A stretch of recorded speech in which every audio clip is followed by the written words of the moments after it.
going on, guys? Joshua Crisp with Amazon FBA A to Z. Welcome back to the channel. And if it's your first time on the channel, go ahead and smash that subscribe button and click the notification bell next to it. That way you're notified each and every time I go live or launch a new video. Now, I'm super excited to get into today's video. I'm going to show you 3 Amazon FBA hacks that are going to help you make more money and save more money.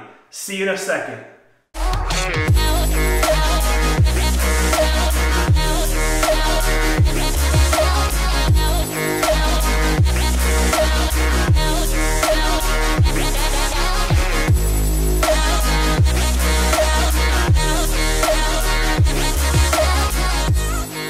Alright guys, welcome back. I'm super excited about today's video. These hacks have saved me a fortune and have made me a fortune. I'm super excited to share them with you. If you guys are not following me on Instagram, by the way, head over to Instagram at official Joshua Crisp and make sure you follow me. And you can check out my day-to-day operations and just follow me and kick it with me through day-to-day. If you guys have any questions, I'm on there pretty actively. You guys can get some daily motivation, some tips, and some strategies. So without further ado, let's jump into this video. 3 Amazon FBA hacks. Now, one of these are going to be about dealing with manufacturers and trying to get the best price and the lowest price possible without ordering a crazy amount of units. And the other 2 are going to be PPC related, which is pay per click, and that's advertising. So this is going to help you save more money and make more money. So let's get into number 1. I call this the 10x strategy. So once you find your product, you've validated that it's a good product, you've verified it and all that good stuff, now it's time to head over to Alibaba and start contacting suppliers. So if you guys are in the Amazon FBA A to Z course, I actually give you my manufacturer's template, which is done for you in depth. It's fill in the blank. It has little lines. You fill in the blank and you copy this and you send it to each and every supplier on Alibaba. It makes your life super easy. If you're not in the course, you want to write something up for your manufacturer and make sure that you copy it. That way you can send it to multiple manufacturers and you're not just typing different messages each and every time. All right. Now, the 10x rule. I call this the 10x rule because we want to ask for a pricing structure for 500 units and then 5,000 units. Hence the 10x rule, right? 500 times 10 is 5,000. Now, why the heck are we doing this, right? They may have already told us our MOQ is 2,000 or 1,500 or 3,000 or whatever the MOQ may be. Listen, don't worry about MOQ. We want to focus on trying to launch this product as economical as possible without a super high expenditure, because our main goal is getting a product to market as soon as possible and limiting our risk. So if your first order, you order a ginormous amount of inventory, if it's not a winner, if it's not a good product, you're going to be stuck, right? And when you go to liquidate it, it's just going to tie up cash flow and it's just going to hold the whole ball. You're going to lose momentum.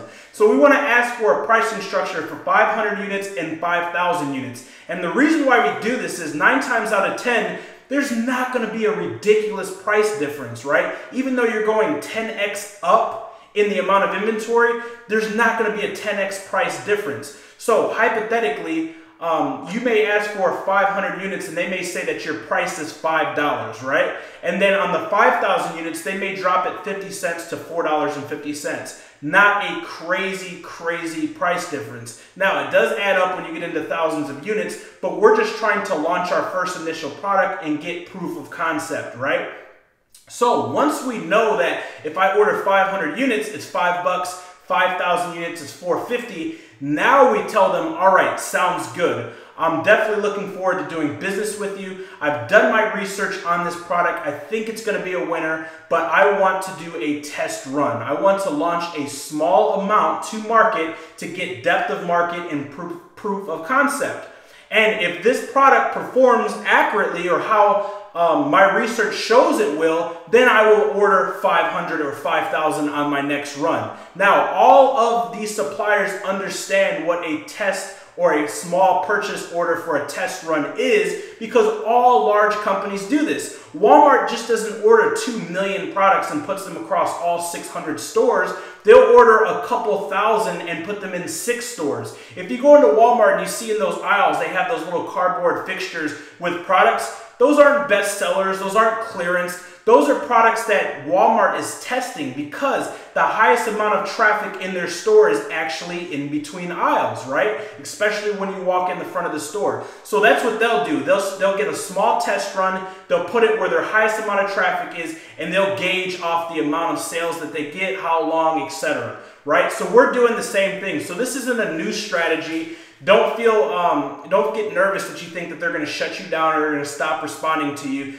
All of these suppliers deal with large distributors and large retailers. So they're very, very familiar with trial test runs, right? And small test orders. So the reason why we want to find out the price for 500 and 5,000 is because then when we tell them we want to order 100, 200, or 300, they can't 10x the price or 20x the price on what it is. Because we know, listen, to go from 500 to 5,000 is only a 50 cents price difference. So if they charge us $5.50, that would be 50 cents more than the 500. Get it? Because we're not ordering 10x less. When we went 10x up, it only dropped 50 cents down, 50 cents, right? So when we go 10x below and order, less, a lot less, they can't take advantage of us. Now, if you just reach out to your supplier and say, hey, I want to do a small test run, I want to order 100 units, and you don't know their pricing structure for different ends of the spectrum, they can take advantage of you and they can try to tax you. So that's the 10x rule, and that's going to save you guys a lot of money when you're dealing with new suppliers and you're micro-launching and testing new products. Number 2, all right, duplicate campaigns. Right? So duplicate your campaigns. So have your low bid and then have your standard bid, right? Now, what is a standard bid and what is a low bid? Depending on your niche or your category, Amazon will recommend certain bids, right? Per keyword or per campaign. Now, when you're starting out, you can utilize that recommendation and then go up or down accordingly and test that to see where your ACOS percentage is. Typically, if you want to lower your ACOS percentage, you want to remove redundant keywords or you want to remove high impression keywords to low conversion. So if the impression is high to low conversion, typically that's going to increase your ACOS percentage. By removing those keywords and lowering your bid, that will lower your ACOS percentage.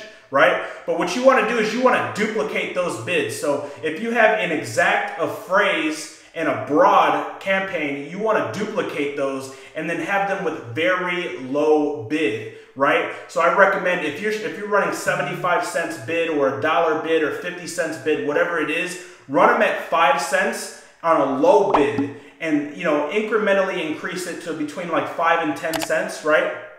And what you want to do is you want to do the 6-12-6. Now, what is the 6-12-6? The 6-12-6 is another strategy. If you go into your seller reports underneath advertising, and you'll see a chart. If you've been selling for more than 1 year, it'll show you today's and it'll show you last year's on the same day, right? If you look at these charts, you should see that there is consistency in between 3 times throughout the day. Right? Now, Amazon operates on Eastern. So, and if you haven't been selling for a day, then go back 7 days or go back several days and look for consistencies within your chart in different time zones. Now, the reason why I say 6-12-6 is because this has worked great for me. Right? Now, depending on your product, depending on what market you're selling on, this is great for the US. I'm not sure what it is for outside the country. If you're selling in UK or if you're selling in Canada, you want to look at those charts and identify your 3 hot selling times, right? But mine happened to be 6-12-6. So 6 a.m., 12 noon, and then 6 p.m. So you want to have these campaigns be at very low bid, at 5 cents to 10 cents. Then you want to have a reminder on your phone, right? A reminder on your phone or your desktop or whatever you're doing to go 10 minutes before before the time that you're going to get all this traffic. So, for instance, it's 6 a.m. You want to set your timer 10 minutes before. So at 5:50, you're going into your PPC and you're raising it from 5 cents or 10 cents to something ridiculous like $3 or $4, and you're increasing your daily spend from $20 to $500, right? Now, you're not going to spend $5 and you're not going to spend $3, but what's going to happen is that algorithm is going to detect that you're increasing your bid and increasing your spend on a key time for your product, right? So what's gonna happen is you're gonna get displayed at peak times, and that's gonna increase your conversions and keep your ACOS low. So right off the bat, having a low bid at 5 cents or 10 cents, your ACOS, you're gonna be able to achieve ACOS percentages at 10% and below, right? I'll show you a picture right here of one of my campaigns that I'm doing this, where I've achieved 11% campaign. And I've spent, you can look at the number that I've spent and what I've made, right? Around 11%, right? So utilizing this and having the low bid campaign, your ACOS is gonna be low and you're gonna be raking in the dough. But during those 3 peak times, spiking your bid and spiking your amount of spend will allow you to get more conversions, more clicks, more impressions. Now, you want to keep those up for 2 hours during your 3 times. So 6 to 8, 12 to 2, and 6 to 8. 6 to 8, 12 to 2, 6 to 8. Now, you want to, it sounds like, man, oh, Josh, this sounds like a lot of work. I got to go in here 3 times a day. Listen, this literally takes 10 minutes worth of work, no BS. Set your phone, set your alarm. You can do this from your mobile device. You can do it from a tablet. You can do it from your desktop. Once you start gaining momentum and you see the results and you see how much money you're making off this, that 5 minutes is irrelevant. And then once you really start balling and the ball starts to get rolling, you can have a VA do this and you don't even have to do that. And you can pay them pennies on the dollar, right? So that's the 6-12-6 strategy with duplicating your campaigns with the low bid. And I recommend that everybody utilize this strategy. This is a hack that has made me a small fortune. All right, so hack number 3, and this is another PPC strategy in hack, guys. Low bid, this is another low bid. You see that I'm talking about low bids a lot. This is a strategy that a lot of people are asleep on.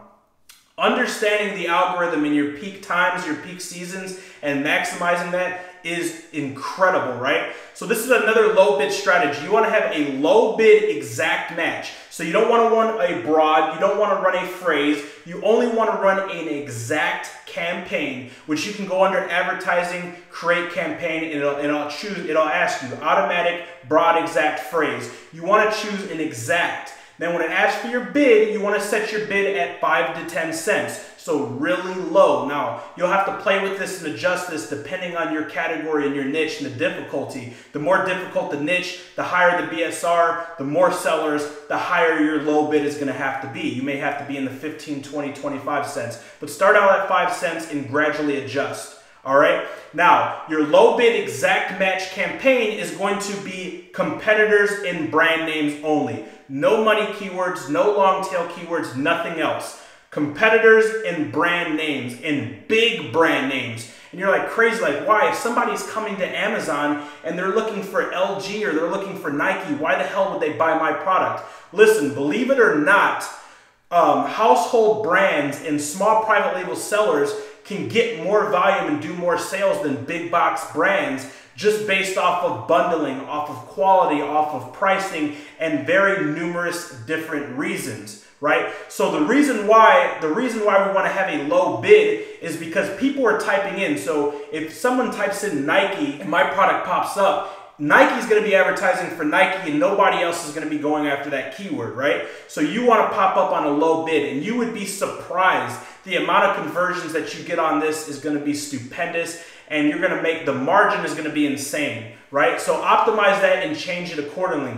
Also, in that campaign, not only do you want to use big brands, if there are any in your category. If not, then you want to go after your competitors. Who's the #1 guy? Who's the #2 guy? Who's the #3 guy? So on and so forth. And put the name of their store, the name of their product, and use this branded keyword strategy with a low bid exact match between 5 and 10 cents. And watch how this drastically increases your margin, lowers your ACOS percentage, and adds a bunch of money in your pocket potentially. That's what I have for you guys in this video. 3 Amazon FBA hacks that are going to decrease the amount of money that you spend, help you save money, and help you make more money. So if you found this video helpful, do me a favor, go ahead, smash that like button. If you're still hanging out with me, awesome. If you haven't already, smash the subscribe button, click the notification bell next to it, and I'll see you guys inside the next video.